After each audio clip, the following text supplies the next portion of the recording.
요한계시록 4장입니다. 요한계시록 4장.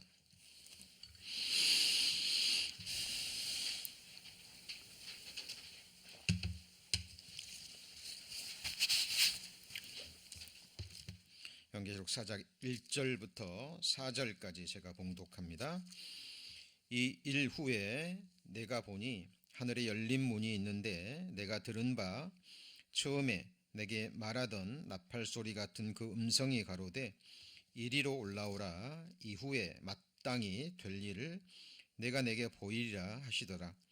내가 곧 성령에 감동하였더니 보라, 하늘에 보좌를 베풀었고 그 보좌 위에 앉으신 이가 있는데 앉으신 이의 모양이 벽옥과 홍보석 같고 또 무지개가 있어 보좌에 둘렀는데 그 모양이 녹보석 같더라.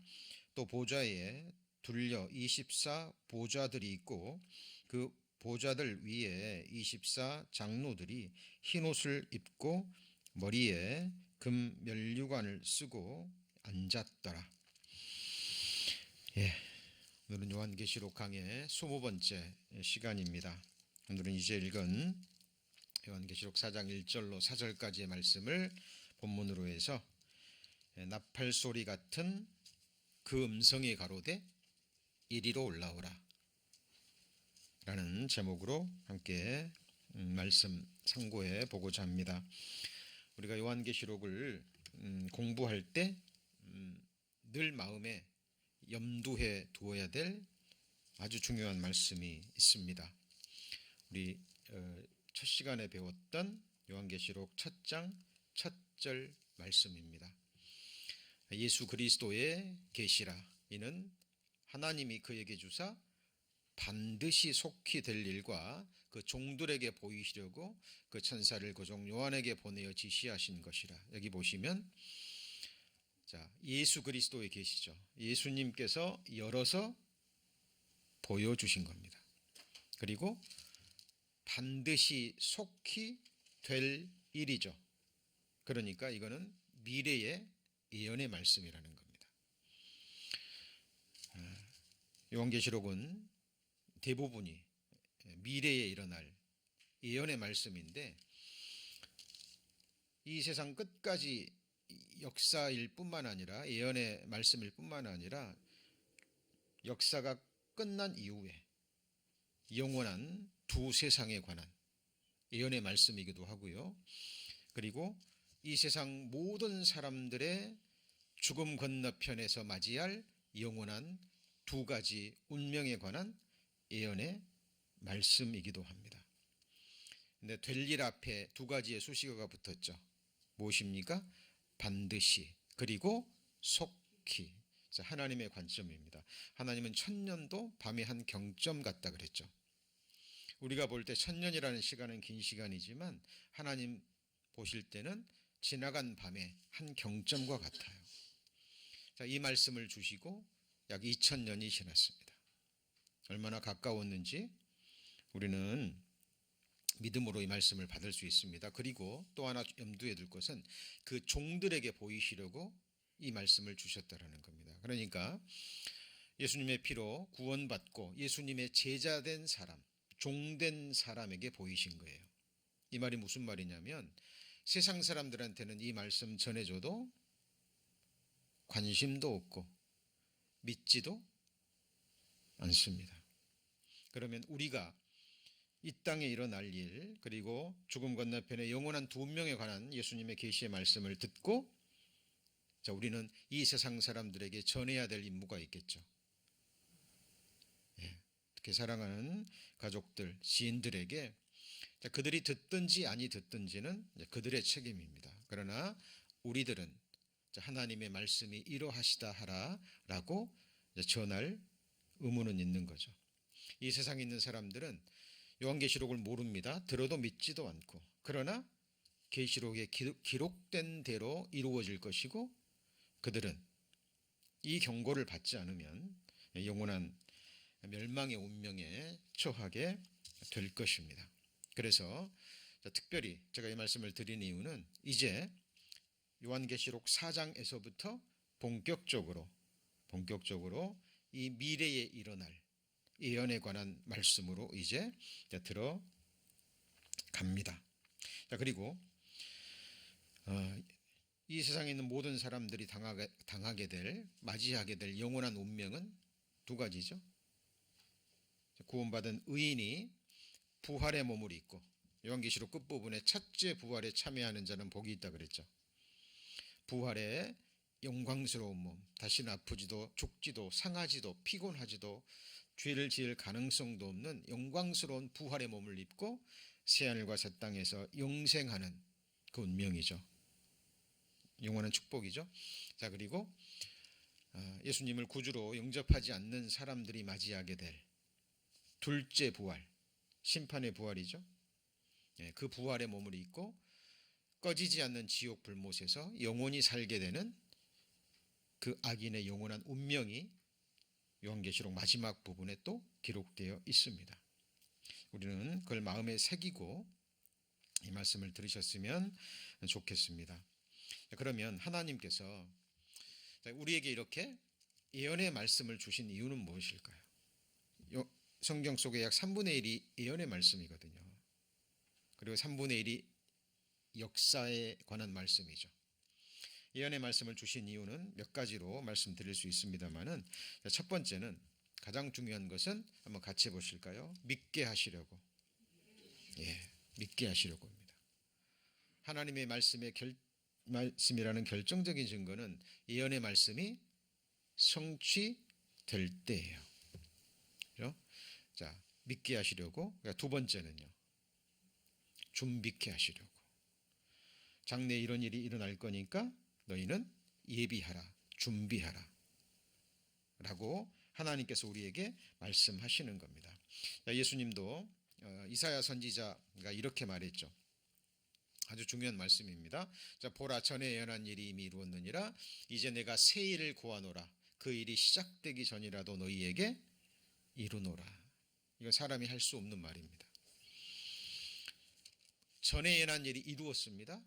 그리고 아직 새 일을 고하는 거예요. 시작되기 전이라도. 자, 그렇다면 성경에 기록된 예언의 말씀, 아직 이루어지지 않는 말씀, 이루어질까요? 안 이루어질까요? 반드시 이루어집니다. 그래서 준비하게 하시고 결국은 우리를 구원하시고자 하시는 하나님의 사랑의 섭리입니다. 자, 예수님도 이렇게 말씀하셨죠. 일이 이루기 전에 미리 너희에게 이름은 일이 이룰 때에 내가 그인 줄 너희로 믿게 하려 함이로라. 같은 말을 반복하셨습니다. 일이 이루기 전에 너희에게 말한 것은 일이 이룰 때에 너희로 뭐 하려고요? 믿게 하려 함이라. 요즘 정치가들 많이 배우고 권세도 있고 재물도 있고 힘도 있는 사람들이요, 점쟁이를 찾아갑니다. 아시죠? 왜 찾아갑니까? 자기 미래가 궁금하거든요. 특히 선거철이 되면 궁금한 거예요. 그래서 그 많이 배웠다라는 사람들이 점쟁이들의 말을 듣고 그대로 따라합니다. 여러분, 영의 세계는 정말 신비로운 거예요. 그렇죠? 근데 세상의 어떤 종교도, 어떤 종교의 경전도 이 세상에 일어날 역사에 대해서 자세히 예언한 경전은 없습니다. 오직 하나님의 말씀 밖에 없습니다. 이걸 늘 마음에 새겨 놓으셔야 됩니다. 그리고 특별히 예수님께서요, 재앙에 관한 것, 심판에 관한 것, 이건 경고의 말씀이죠. 이런 부분들은 훨씬 더 자세하게 세미하게 기록하셨어요. 말씀을 지켰을 때 주어질 축복에 관한 것은 아주 간단 명료하게 기록했습니다. 그런데 하나님의 말씀을 불순종했을 때, 하나님의 경고를 받지 않았을 때 주어질 심판과 그에 대한 저주와 형벌에 대해서는 비교할 수 없을 정도로 자세하게 예언해 놓으셨어요. 왜 그럴까요? 그것도 하나님의 섭리고 자비하심입니다. 사실이니까 그 저주와 형벌을 받지 말라는 겁니다. 이 말씀 기억나시죠? 한번 같이 읽어볼까요? 슬기로운 자는 재앙을 보면 숨어 피하여도 어리석은 자는 나가다가 해를 받습니다. 자, 슬기로운 자는 뭘 봐요? 재앙을 보면. 그리고 잠언 27장 12절 토시 하나 틀리지 않고 똑같은 말씀이 반복됩니다. 성령 하나님께서 실수하셨을까요? 아닙니다. 강조하신 겁니다. 재앙을 보면 숨어 피하죠. 근데 어리석은 자는요, 아무 생각 없이 나아갑니다. 성경의 가장 큰 재앙이 지옥 불못입니다. 사실이고 실제하는 곳이기 때문에 그곳에 가지 말라는 하나님의 경고입니다. 그거는 죽음으로부터 죽는 순간 구원받지 못한 사람은 그곳에 들어갑니다. 여러분, 우리 죽음 피할 수 있습니까? 죽음은 큰 재앙입니다. 그런데 하나님이 죽음을 피할 수 있는 길을 주셨죠. 영생 얻는 길입니다. 그것은 예수 그리스도의 십자가의 사역을 믿고 영원한 속죄의 그 복음을 듣고 믿으면 되는 거죠. 그리고 예수님을 구주로 맞이하면 되는 거예요. 단순한 일입니다. 그런데 사람들이 관심이 없습니다. 그렇죠? 여러분, 몇 가지 예를 들어봅니다. 여러분, 노아 아시죠? 노아. 그렇죠? 하나님께서 노아에게 경고하셨습니다. 내가 온 세상을 물로 심판하겠다고 경고하셨죠. 하나님 보시기에 죄악이 가득 찬 겁니다. 그런데 노아는 그 하나님의 경고를 받았습니다. 우리 여기 붙잡아 놓으시고 히브리서 11장입니다. 히브리서 11장 7절 말씀입니다. 히브리서 11장 7절 말씀. 자, 믿음으로 노아는 아직 보지 못하는 일에 뭘 받았죠? 경고하심을 받았습니다. 그리고 경외함으로 방주를 뭐 했죠? 예비했어요. 경고를 받았다라는 증거가 무엇입니까? 실제로 방주를 지었습니다. 설계도 그대로 말씀대로 준행한 거예요. 100년이 넘는 기간에. 노아는 이 하나님의 심판의 말씀을 사람들에게 전했습니다. 사람들이 믿었어요, 안 믿었어요? 믿지 않았습니다. 노아 홍수는 역사적 사실이죠. 자, 하나님의 경고를 받았을 때, 자, 지혜로운 자는 재앙을 보면 숨어 피합니다. 근데 어리석은 자들은 그냥 생각 없이 나아가는 거예요. 자기가 죽는다는 사실 너무나 잘 알면서도 나만 죽나? 한번 태어나면 사람 다 죽는 거지. 세상 사람들이 죽으면 끝이야. 그러니까 아무 생각 없이 뭐 죽으면 끝이지. 마치 사람을 동물처럼 이성 없이 태어난, 잡혀 먹기 위해서 태어난 짐승과 같은 존재로 그렇게 스스로를 비하해 버립니다. 그러나 그들은 죽는 순간 깨달을 겁니다. 왜냐하면 한 번 죽는 것은 사람에게 정하신 것이요, 그 후에는 뭐가 있습니까? 심판이 있기 때문에 그래요. 여러분, 이런 예는 성경 속에 얼마든지 많이 찾을 수 있습니다. 또 하나의 예를 한번 들어볼까요? 하나만 더 들어보죠. 많이 있지만 출애굽기 9장입니다. 13절 94페이지. 자, 시간 안에 못 찾으셨으면 잘 듣기만 하셔도 됩니다. 출애굽기 9장 14절.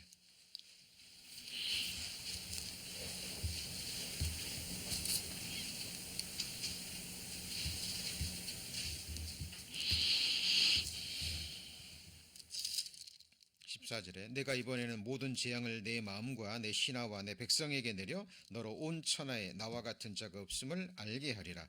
자, 18절입니다. 내일 이맘때면 내가 중한 우박을 내리리니 애굽 개국 이래로 그 같은 것이 있지 않던 것이리라. 이제 보내어 내 생축과 내 들에 있는 것을 다 모으라.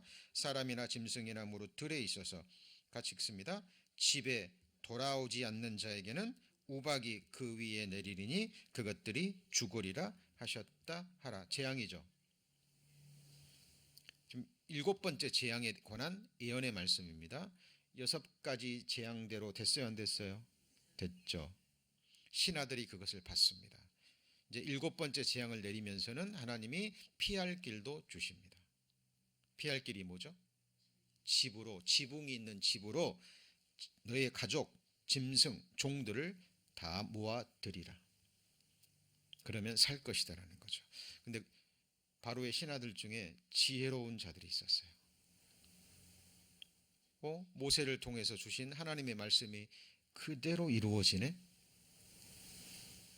내일도 그대로 이루어진다면 그것이 자기와 무슨 연관이 있는 것인지 깨달은 거죠. 그래서 그 말씀을 마음에 두고 다음날 자기 가족들과 종들과 짐승들을 집 안으로 드립니다. 그런데 어리석은 사람들, 재앙을 보고도 나아가는 사람들이 있습니다. 자, 20절 볼까요? 바로의 신하 중에 여호와의 말씀을 두려워하는 자들은 그 종들과 생축을 집으로 피하여 들었으나 21절 같이 읽습니다. 여호와의 말씀을 마음에 두지 아니하는 자는 그 종들과 생축을 들에 그대로 두었노라. 그 다음 날 결과는 무엇이었습니까? 자기 가족들, 종들, 재산들 한순간에 다 잃어버린 겁니다. 여러분, 여기서 집은 하나님의 집, 곧 교회를 가리킵니다. 여러분, 하나님의 재앙, 영원한 불못 재앙을 피할 수 있는 길은 오직 주님 피로 사신 몸된 교회 안에 들어오는 거예요. 노아 홍수 때 살 수 있는 길은 딱 한 가지입니다. 무엇입니까? 피가 발린, 아니 역청이 발라진 방주 안에 들어가는 거예요. 문이 열려 있을 때. 여러분, 지금 요한계시록 4장을 배우면서 제가 이 말씀을 드리는 것은 실제로 우리가 배운 대로, 기록된 대로 우리에게 일어날 예언의 말씀이기 때문에 그렇습니다. 자, 요한계시록 다시 넘어갑니다. 요한계시록 4장입니다.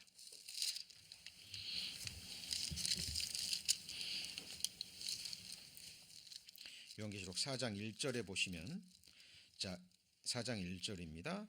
이 일 후에 내가 보니 하늘에 열린 문이 있는데, 자, 내가 들은 바 처음에 내게 말하던 나팔 소리 같은 그 음성이 가로되 이리로 올라오라. 이후에 마땅히 될 일을 내가 내게 보이리라 하시니라. 자, 여기서부터 이제 본격적인 예언에 관한 말씀인데요. 여기 앞에 한번 보실까요? 요한계시록 1장 19절에 세 가지가 기록되어 있죠. 내 본 것과 이제 있는 일과 그다음 뭐예요? 장차 될 일. 여기서 내 본 것은 사도 요한이 예수 그리스도의 그 변화된 영광스러운 모습을 봤죠. 요한계시록 1장에 기록되어 있습니다. 그리고 이제 있는 일은 뭘까요? 7교회에 보낸 편지. 자, 지금 7교회에 보낸 편지의 그 내용이 지금 우리 시대에도 이루어지고 있죠. 이제 있는 일입니다. 교회 시대예요. 자, 그러면 자, 교회 시대가 이제 끝난 이후에 이 세상에, 이 땅에 일어날, 같이 해보실까요? 장차 될 일. 이게 요한계시록 4장 1절부터 나옵니다. 교회에 보낸 편지가 다 마무리가 되고 이 일 후에 그렇게 돼 있죠. 자, 정리해 봅니다. 내 본 것. 요한계시록 1장 13절에서 16절까지 예수 그리스도의 모습이 기록되어 있죠. 사도 요한이 보고 기록한 거예요. 그리고 이제 있는 일은 요한계시록 2장에서 3장 교회에 일어나는 일, 그리고 장차 될 일은 4장부터 22장까지입니다. 반드시 속히 될 일이죠. 자, 그런데 4장에서 5장은 자, 교회 휴거 이후 하늘에서 하나님 보좌가 있는 곳에서 일어날 일입니다. 6장에서 19장까지는 7년 대환란, 7인, 7 나팔, 7 재앙. 자, 7인으로부터 나팔 재앙이 시작돼요. 그리고 7 나팔 때 7 대접입니다. 7 대접의 재앙이 시작이 됩니다. 그리고 20장에서 22장까지는 천년 왕국과 천년왕국 이후에 이제 이 세상을 끝장내는 베드로후서 3장에 이 우주의 원소를 녹여서 새하늘과 새 땅으로 만드는 과정이 나오죠. 그리고 천년 왕국이 끝나면 어때요? 백보자 심판, 그리고 지옥 불못과 신천신지, 새하늘과 새 땅, 거기에 새 예루살렘 성이 나오고, 그리고 요한계시록은 끝이 납니다.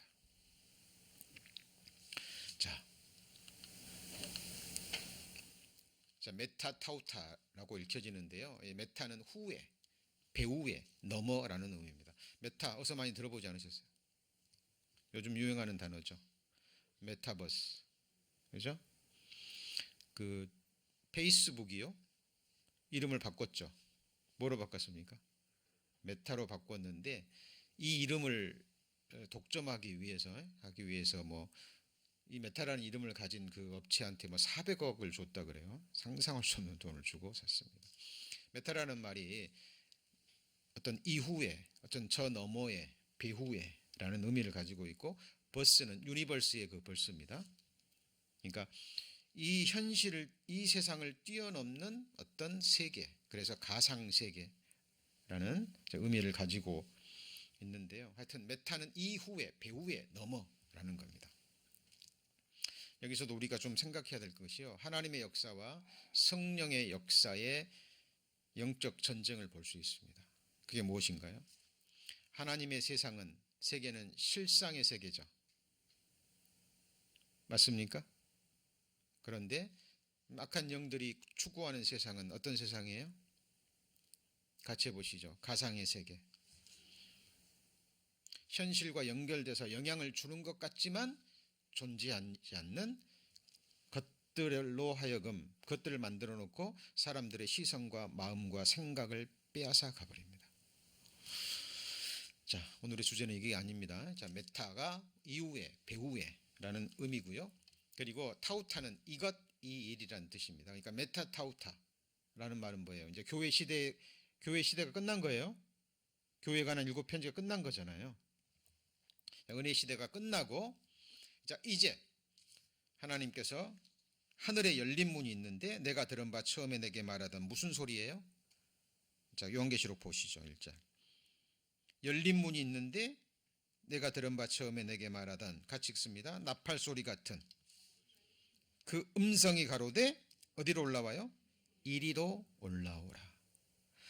자, 근본주의 신학자들이나 또 교회 2000년 교회사가 증거하는 그 삶이 검증하는 설교가들, 목회자들, 그리스도인들 가운데 검증이 된 많은 사람들이, 진정한 그리스도인들이 이 부분을 교회의 들림의 예표와 모형으로 생각합니다. 그게 맞는 거예요.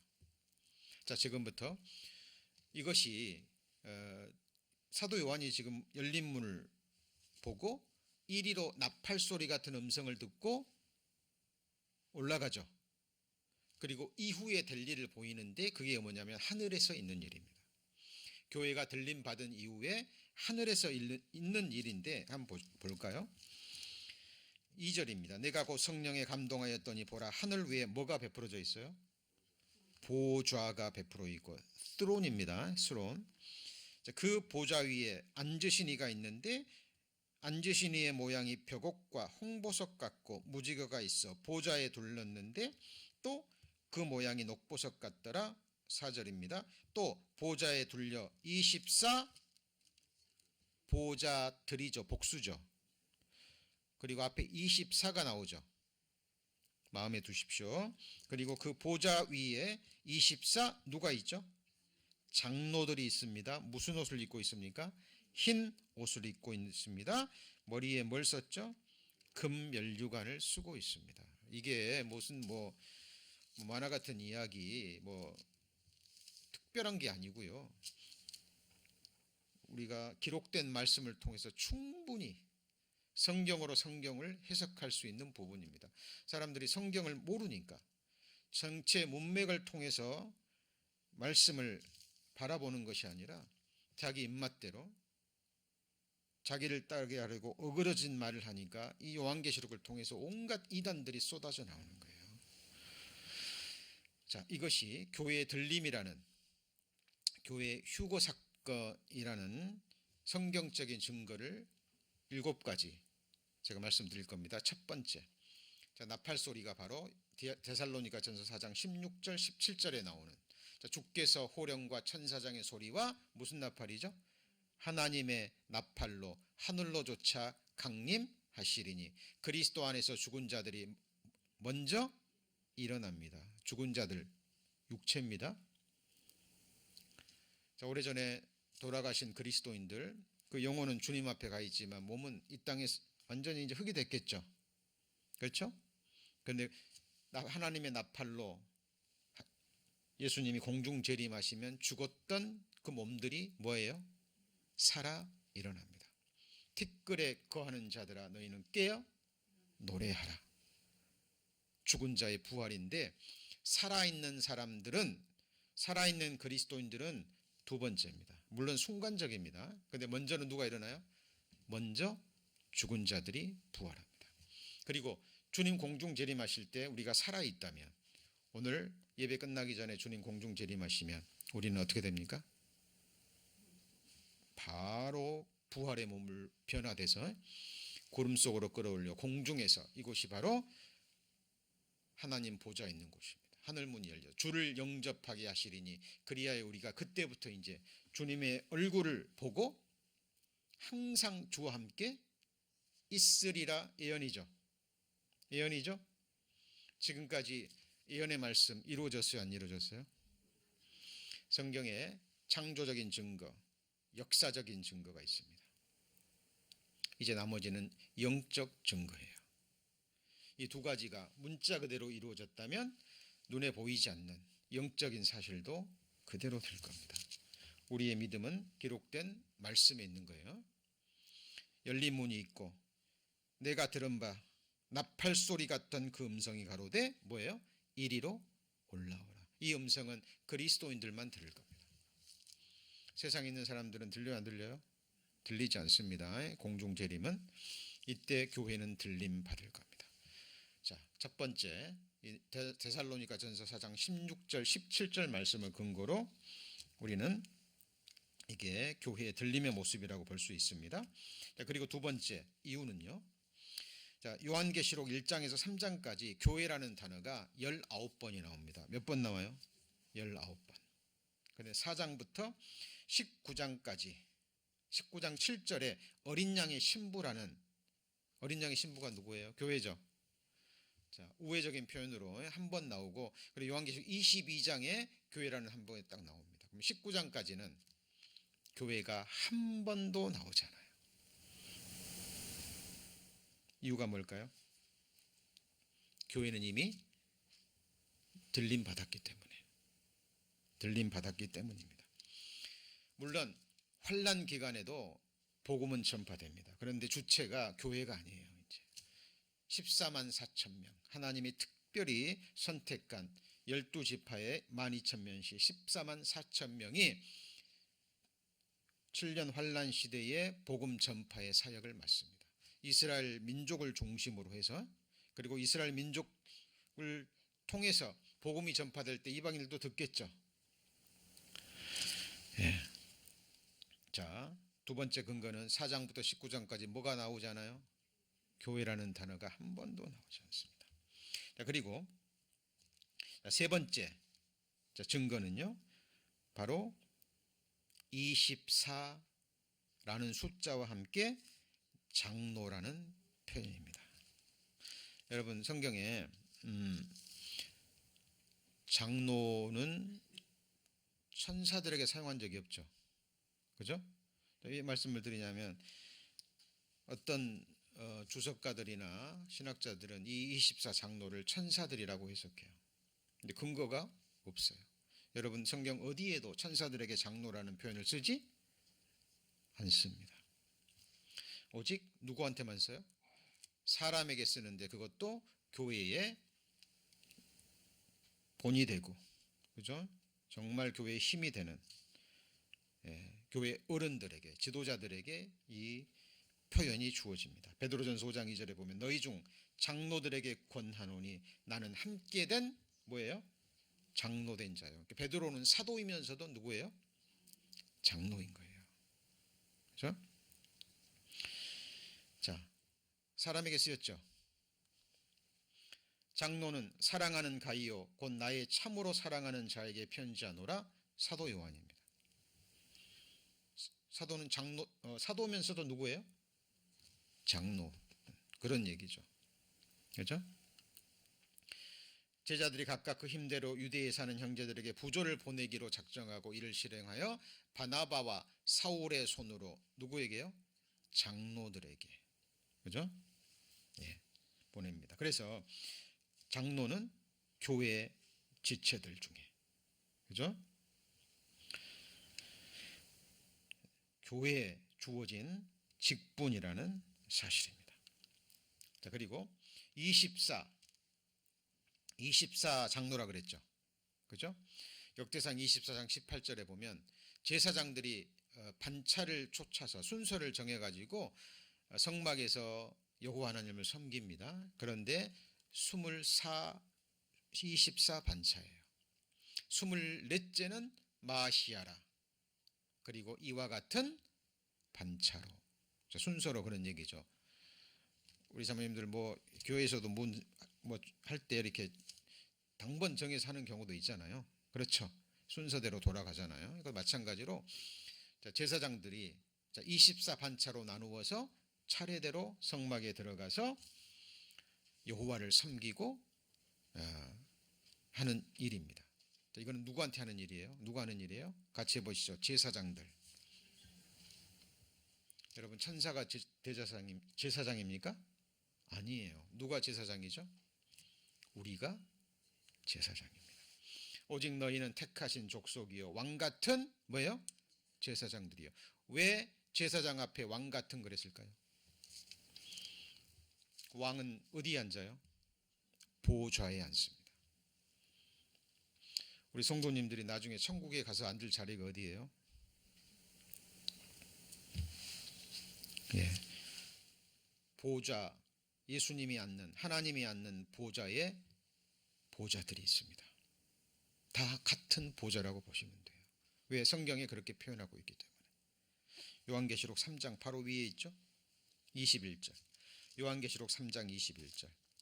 자, 이기는 그에게는 내가 어디에 앉아요? 보좌에 함께 앉게 하여 주기를. 내가 이기고 누구 보좌예요? 아버지 보좌에 함께 앉은 것과 같이 하리라. 그러면 성도님들 믿음으로 이기는 자 어디에 앉아요? 예수님 보좌에 앉는 거예요. 근데 예수님 보좌는 누구 보좌예요? 아버지 보좌입니다. 이것을 누구에게 주셨어요? 22절 같이 읽습니다. 귀 있는 자는 성령이 교회들에게 주신 말씀이에요. 오직 교회에게. 자, 24 장로. 사도 요한이 열린 하늘문을 보고 나팔 소리를 듣고 이리로 올라오라. 올라가서 딱 보니까 보좌가 있고 보좌 주변에 24 장로들이 있는데 24 보좌가 있는 거예요. 거기 앉아 있는 겁니다. 지금 뭐가 위로 올라간 거예요? 네? 교회가. 성령 오순절 성령 강림 이래로 이제 마지막 누군지 모르지만 지구상에 한 영혼이 거듭나 교회의 지체 속에 들어옵니다. 하나님이 아시는 그 숫자, 이방인이건 유대인이건 하나님이 아시는 그 마지막 한 사람이 교회 속에 딱 들어오면 교회는 그때 뭐 하는 거예요? 들림 받는 거예요. 그리고 지금 4장 5장은 하늘에서 있을 일이에요. 6장부터는 어디에서요? 이 땅에. 동시간대지만 4장 5장은 위에서, 6장은 어디에서요? 이 땅에서. 자, 우리는 제사장들입니다. 왕같은. 우리 성도님들 잊으시면 안 돼요. 우리 성도님들 어떤 직업을 갖고 계시건 그 일은 제사장의 직분입니다. 오해하시면 안 돼요. 교회에서 하는 일은 교회 일이고 내가 직장에서 하는 일은 내 일이고 그거 아니에요. 아닙니다. 여러분 직장에서 하나님이 직장에서 어떻게 일해야 될지 살아야 될지 성경에 기록되어 있죠. 그렇죠? 사람에게 하듯 하지 말고 죽게 하듯. 그렇죠? 가정에서 남편과 아내, 부모와 자식, 세상에서 이웃과의 관계 속에서 제사장들이 해야 되는 일 전부 다 주를 섬기는 일입니다. 아내가 남편을 섬기는 일, 아내가 자녀들을 잘 양육하는 길 누구 일이에요? 주님의 일입니다. 우리 성도님들이 우리 주 예수 그리스도 강림하실 때 너희 온 영과 혼과 몸이 흠없게 보존되기를 원한다 그랬죠. 이 몸이 누구의 몸이에요? 주님의 몸입니다. 몸을 건강하게 유지하는 것도 누구 일이에요? 주님의 일이에요. 그래서 먹든지 마시든지. 예. 그래서 우리는 왕 같은 제사장들이요 거룩한 나라요 소유된 백성입니다. 자, 그리고 계시록 1장 16절 6절 말씀 기억나시죠? 그 아버지 하나님을 위하여 우리를 나라와 뭐로 삼으셨어요? 제사장. 우리가 나라라는 얘기예요. 이게 무슨 말이에요? 나라에서 없어서는 안 될 것 중에 하나가 뭐예요? 백성입니다. 백성. 여러분 백성 없는 나라 보셨어요? 백성이 많은 것은 왕의 영광입니다. 여러분 어떤 나라가요? 땅은 크게 가졌는데 한 서너 사람 앉혀놓고 나는 왕이다 그러면 좀 폼이 안 나죠. 그죠? 백성이 많으면 누구한테 영광이 돼요? 왕에게 영광이 되는 거예요. 그러니까 한 분 한 분 성도 한 사람 한 사람이 곧 나라예요. 그래서 성경에 우리가 아니면 구원받은 그리스도인들 한 사람이라도 빠지면 하나님 나라는 완성되지 않는 거예요. 여러분 건축에서요 완전한 건축이 되려면 이 모든 재료가 정확하게 맞아 들어가야죠. 그죠? 하나님의 영원한 신령한 거처는 바로 그리스도인 같은 같이 볼까요? 산돌 한 분 한 분이 하나님의 신령한 거처를 이루는 산돌이에요. 하나라도 빠지면 그 완전한 거처가 이루어지지 않습니다. 그래서 여호와 보시기에 나는 존귀한 자노라. 성도의 죽는 것을 여호와께서 같이 해보시죠. 귀하게 보시는도다. 뭘 귀하게 봐요? 성도가 죽는 것을. 그죠? 예. 왜냐하면 그 죽음의 순간이 바로 영광의 순간입니다. 이제 수고했다. 하나님이 그 나라로 영접하시는 그 순간이에요. 그토록 사모하던 주님을 얼굴을 보고 나를 위해서 예비해 놓으신 그 나라로 들어가는 순간입니다. 영광스러운 순간이죠. 자, 우리가 제사장입니다. 여러분 항상 하나님 말씀에 대해서 자, 그리고 이제 보세요. 보좌라는 표현입니다. 보좌. 자, 다섯 번째입니다. 요한계시록 4장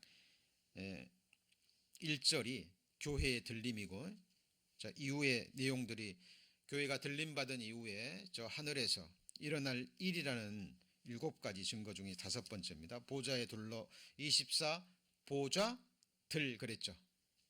그죠? 예. 그래서 교회의 지체들이 앉게 될 그 하늘에 있는 자리들을 말하는 겁니다.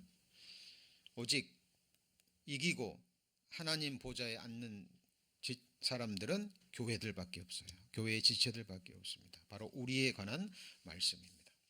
이기는 그에게는 내가 내 보좌에 함께 앉게 하여 주기를. 이따 찾아봤죠. 조금 전에 찾아봤죠. 내가 이기고 누구 보좌예요? 아버지 보좌.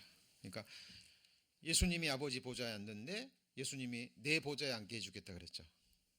동일한 자리입니다. 동일한 자리. 그러니까 예수님은 만왕의 왕.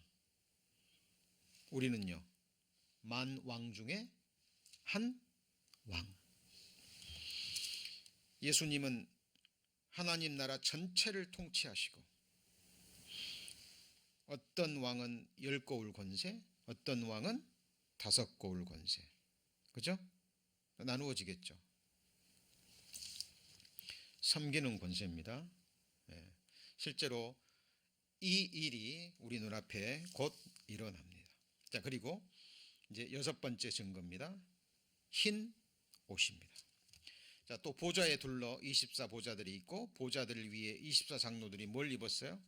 흰 옷을 입었습니다. 이 흰 옷은 뭘까요? 네, 요한계시록 3장 5절입니다. 자, 말씀 찾으셔도 되고 여기 보셔도 됩니다. 자, 이기는 자는 이와 같이 뭘 입어요? 흰 옷을 입을 것이요. 성경에 하나님이 천사들에게 이기란 말 한 적 없어요. 이기라고 한 대상은 오직 같이 해보시죠. 교회들. 자, 7교회 보낸 편지 중에 마지막에 공통적으로 나온 게 뭐예요? 같이 해볼까요? 이기는 자는, 이기는 그에게는 반복됩니다. 여러분, 이기는 자가 되셔야 됩니다. 무엇으로요? 믿음으로. 세상과 육신과 사탄 마귀 악한 영들. 그래서 이기는 자는 이와 같이 뭘 입어요? 흰 옷을 입을 것이요. 이 흰 옷이 바로 뭘까요? 세마포입니다. 요한계시록 19장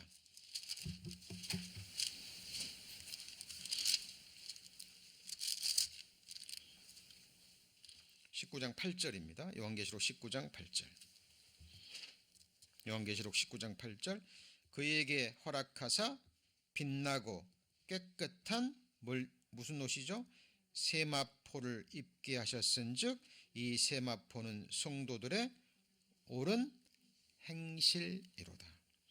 빛나고 깨끗한 세마포를 입고 하셨는데 이 세마포는 성도들의 뭐예요? 옳은 행실. 주님의 의의 옷을 더럽히지 않기 위해서 보혈은 영원한 속죄를 이루고 우리 양심으로부터 죽은 행실을 어떻게 하죠? 깨끗게 합니다. 이게 누구의 능력이에요? 내 자신의 의지입니까? 보혈의 능력입니까? 보혈의 능력이에요. 그리고 그 보혈은 살아계신 하나님을 영원히 섬기게 하는 능력이 있습니다. 여러분, 교회에서는 교회의 권위로, 강요로, 어떤 율법으로, 어떤 시스템으로, 그거는 세상 조직입니다. 세상 조직으로 얼마든지 잘 돌아가게 할 수 있어요. 자, 이런 모습은 이단들 사이에서요 굉장히 나타납니다. 군대처럼 움직여 봅니다. 여러분 신천지 보셨어요? 그 영상 보시면요 소름이 돋습니다. 소름이. 그 젊은 친구들 막 수만 명들이 모여가지고요 마치 한 사람처럼 움직여요. 여러분 그게 교회의 모습입니까? 아닙니다. 우리 가운데 역사하는 것은 오직 뭐예요? 보혈의 능력입니다. 나 같은 죄인 죽기까지 피 흘려서 사랑하시고 구원해 주신 그 은혜와 그 사랑에 너무 감사해서, 그렇죠? 그 은혜를 100번 죽어도 다 보답할 수 없지만 어떤 한 가지 일을 하더라도 정말 온 마음을 다해서, 그렇죠? 우리 하나님께 뭘 드리더라도 기쁨으로, 감사함으로, 봉사를 하더라도 같이 보시죠. 자원하는 마음으로.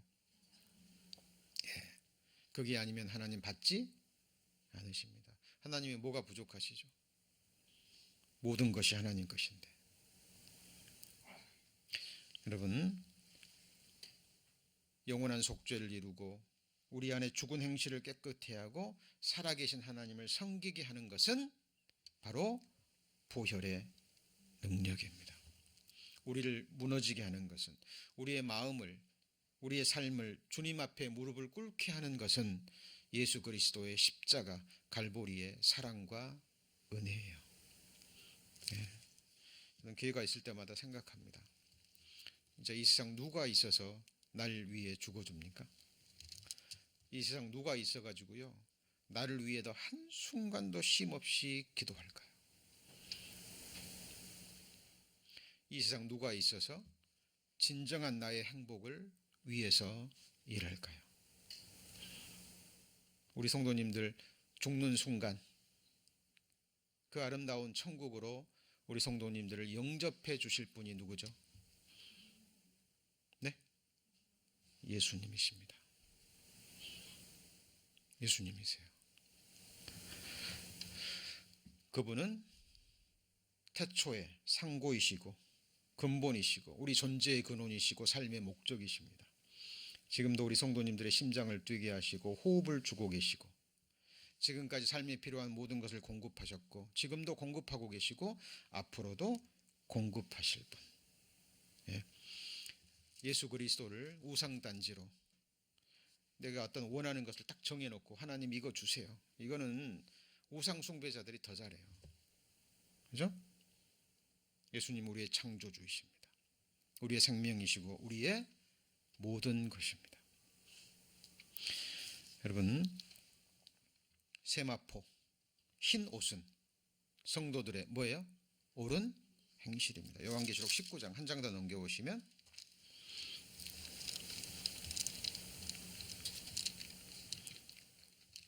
요한계시록 19장 14절 하늘에 있는 군대들이 같이 읽습니다. 희고 깨끗한 세마포를 입고 백마를 타고 그를 따르더라. 하늘에 있는 군대들이 깨끗한 세마포 앞에 뭐가 있어요? 희고. 무슨 옷이죠? 흰 옷, 세마포입니다. 19장 11절은 우리 지난번에 전체적으로 개관할 때 배웠듯이 이제 지상 재림하는 겁니다. 여기 11절에 보면 내가 하늘이 뭘 봤어요? 열린 것을 봤습니다. 그러니까 하늘이 한번 열리고 교회가 뭐하죠? 들림받고 7년 동안 그리스도의 심판대를 통과하고 혼인잔치가 끝나고 이제 예수님이 지상 재림하실 때 백마 타고 오시는데 그 뒤에 누가 따라요? 그리스도의 신부들이 희고 깨끗한 세마포를 입고 백마를 타고 예수님과 함께 지상 재림합니다. 이때가 언제냐면 7년 환란 끝부분이에요. 이제 마지막 아마겟돈 전쟁이 끝나고 전쟁으로 황폐화돼 버린 이 세상을 다시 새롭게 하시고 그 전에 이제 세상 나라들을 멸망시키는 장면입니다.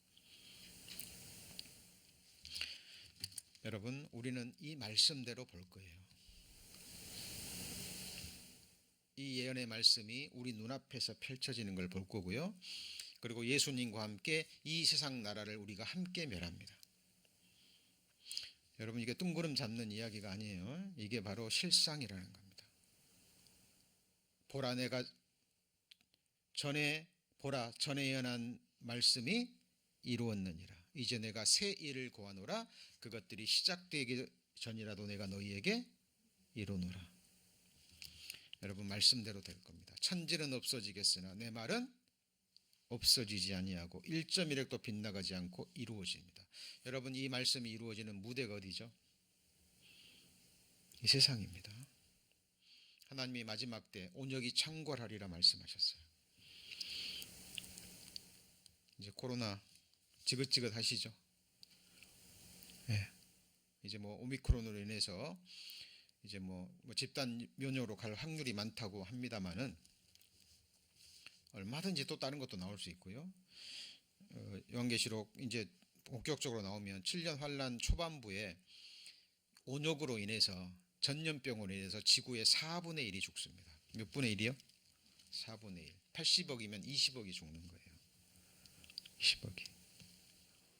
지금은 하나님이 주시는 경고입니다. 우리 그리스도인들 깨어 기도하라는 경고예요. 베드로전서 4장. 제가 올 한 해 비전 말씀으로 받은 세 말씀 중에 한 가지입니다. 베드로전서 4장 7절. 베드로전서 4장 7절 같이 읽습니다. 만물의 마지막이 가까웠으니 그러므로 너희는 정신을 차리고 근신하여 기도하라. 네. 제가 올 한 해 매일 묵상할 비전의 말씀, 세 말씀 중에 하나라고 말씀을 드렸죠. 네. 베드로전서 1장 13절도 저희 비전의 말씀입니다. 한번 볼까요? 베드로전서 1장 13절. 그러므로 너의 마음의 허리를 동이고, 우리가 뭐 경제적으로 힘들 때 허리끈을 졸라맨다 그러죠. 그러죠? 근데 허리끈을 졸라매는 게 아니고 뭘 졸라매요? 마음의 허리. 절제하는 모습이죠. 근신하여 예수 그리스도에 나타나실 때 너희에게 가져올 은혜가 있습니다. 그걸 온전히 바랄지어다. 자, 흰 옷은 뭘 의미한다고요? 예? 세마포입니다. 세마포. 자, 교회들이 입을 옷이에요. 예? 교회 지체 우리들이, 그러니까 요한계시록 4장은 1절부터 4절까지는 지금 교회 모습이에요. 올라오라 가서 봤는데 교회 모습인 거예요. 자, 그리고 자, 7번째 면류관입니다. 보좌에 둘러 24 보좌들이 있고 그 보좌들 위에 24 장로들이 흰 옷을 입고 그 머리에 뭘 썼어요? 면류관을 써. 여러분 천사들이 면류관 씁니까? 그런 말 있어요, 없어요? 없습니다. 제가 왜 말 드리냐면 요한계시록이 잘못 가르쳐진 거예요. 그냥 기록된 말씀들을 근거로 말씀을 해석하도록 두는 것이 아니라 그냥 자기 생각대로 성경을 억지로 푸는 거예요. 네. 천사가 아니에요. 면류관입니다. 여러분 면류관을 주겠다고 약속한 사람들은 오직 그리스도인들이에요. 하나님의 자녀들에게, 교회들에게 하나님이 주신 것입니다. 자, 금면류관이라 그랬죠?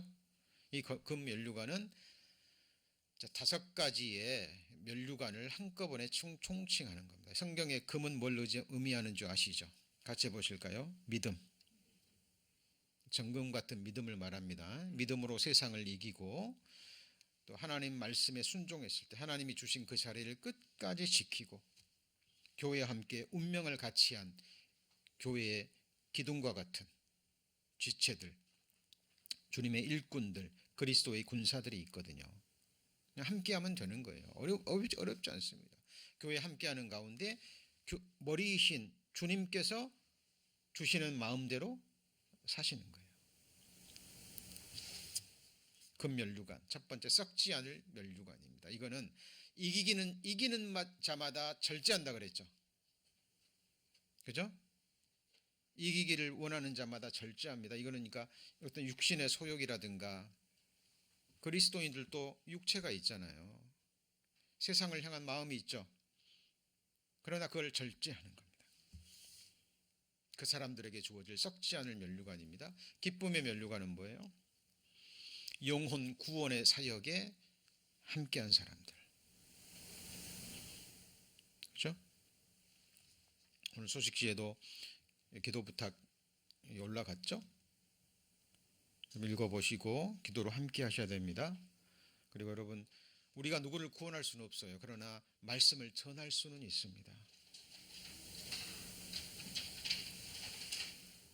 그죠? 요즘은 또 마음만 먹으면 얼마든지 영상, 카톡으로도 보낼 수도 있잖아요. 그러죠? 그리고 이렇게 초대할 수도 있습니다. 그래서 기쁨의 면류관은 영혼 구원의 사역에 동참했을 때 주어지는 면류관입니다. 그래서 우리는 천국 가면 서로가 서로에게 뭐가 돼요? 기쁨의 면류관이 되는 거예요. 우리 성도님들을 통해서 하나님이 어떤 분에게 복음을 전해서 그분이 구원받았어요. 그러면 나를 통해서 구원받으신 그분이 나의 뭐가 되는 거예요? 기쁨의 면류관이 되는 거예요. 그죠? 생명의 면류관은 죽도록 충성하는 자들에게, 헌신하는 자들에게, 그죠? 여기서 꼭 뭐 순교의 헌신이 아니어도 됩니다. 그죠? 날마다 그리스도의 십자가의 죽음을 삶 가운데 확인하는 사람들이 있죠. 같이 보실까요? 나는 날마다 죽노라.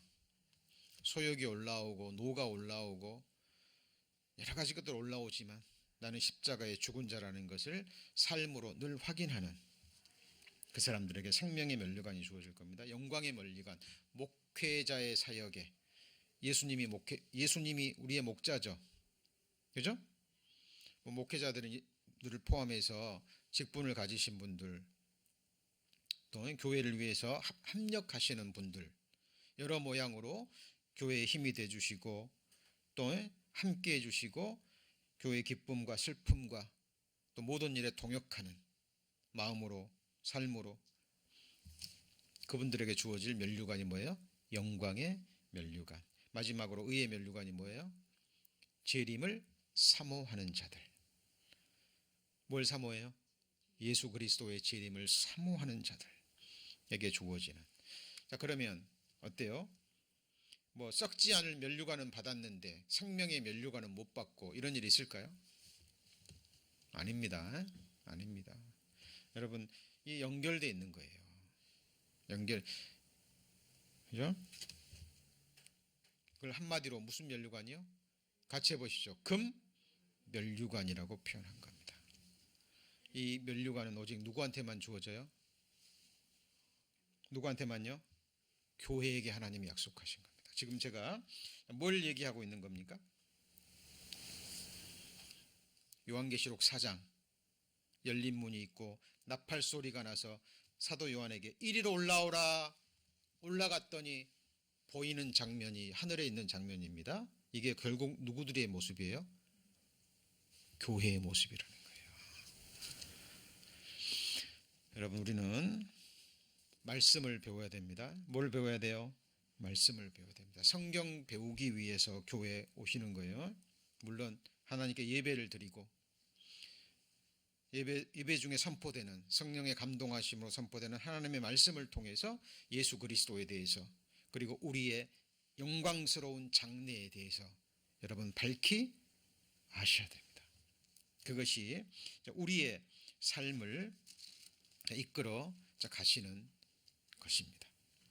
자, 이제 보석에 관한 것들이 몇 말씀이 나옵니다만은 좀 시간이 길어지기 때문에 다음 시간에 잠깐 제가 언급하고 넘어갈 겁니다. 그리고 제가 소식지에 제가 환난 전에 교회가 들림 받는다라는 그 몇 가지 근거에 대해서 제가 기록해 놓았습니다. 여러분, 교회는 환난을 통과하지 않아요. 왜 그러냐면 지금 요즘 특히 막 유튜브 이런 데서요, 막 엉뚱한 설교들이 너무 많이 올라와요. 그래서 이 말씀에 굳게 서지 못한 성도들이요, 그걸 듣게 되면 이게 혼동이 오는 거예요. 여러분, 만약에 환난 이후에나 환난 중반기에 주님이 오신다면 우리는 다시 오시는 주님을 기다려야 돼요? 환난을 기다려야 돼요? 네? 환난을 기다려야 되고 적그리스도를 기다려야 되는 거예요. 그렇죠? 여기 보시면 거기 소식지 한번 보시죠. 거기 데살로니가전서 1장 10절 거기 나오시죠? 보이시죠? 죽은 자들 가운데서 다시 살리신 그의 아들이 하늘로부터 강림하심을 뭐예요? 우리는 누구를 기다려요? 예수님의 재림을 기다린 거예요.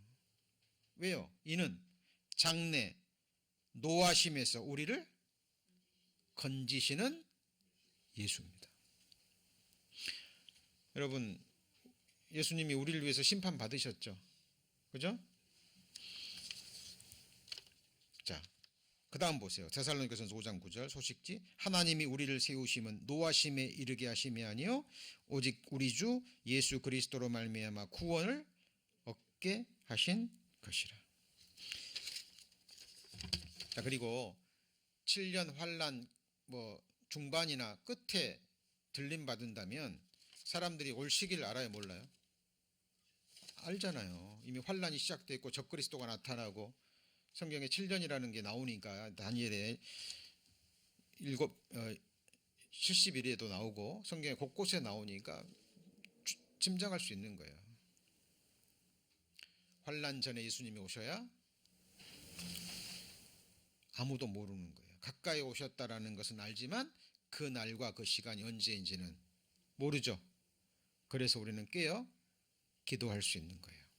우리 성도님들, 이 땅에 우리 그리스도인들은 누구를 기다려요?